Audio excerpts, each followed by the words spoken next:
Hello. কে বলছেন? জানতাম তুমি আমাকে চিনতে পারবা না। কে আপনি? তোমার সেই পাগল, সে তোমাকে পাগলের মতো ভালোবাসতো। ও আচ্ছা, আপনি তো ফোন দিয়েছেন কেন? আমি ফোন রাখলাম। একটু দাঁড়াও, একটু কথা বলবো শুধু। আমি অপরিচিত কারোর সাথে কথা বলি না। একসময় তো অনেক পরিচিত বলতে। কালকে তোমার বিয়ে, তাই না? বিয়ের কথা জানেন, তাহলে এখন বলতেছেন কেন? তোমার মুখ থেকে শুনতে চাই। ঠিকই শুনছেন, কাল আমার বিয়ে। কি বলবেন তাড়াতাড়ি বলেন। তোমার সাথে যেদিন শেষবার দেখা হয়, একটা কথা বলেছিলে, মনে আছে? কি কথা? ও মনে নাই? আমি বলেছিলাম তোমার যেদিন বিয়ে সেদিন আমি এই দুনিয়া থেকে হারিয়ে যাব। দেখেন, শুধু শুধু পাগলামি করেন না প্লিজ। সত্যি আমার কপালটা একেবারেই খারাপ।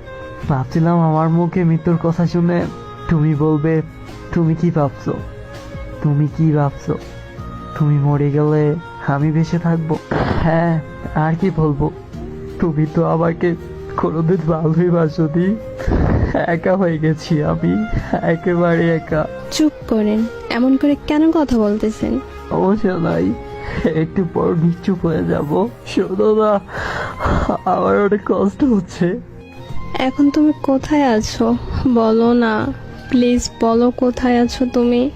আমি বলতে পারবো না, আর জেনে কোনো লাভ নাই। আমাকে বাঁচাতে পারবে না। আমি মরে যাওয়ার আগে একটা কথা বলবো, তুমি শুনবা? বলো তুমি, শুনবো।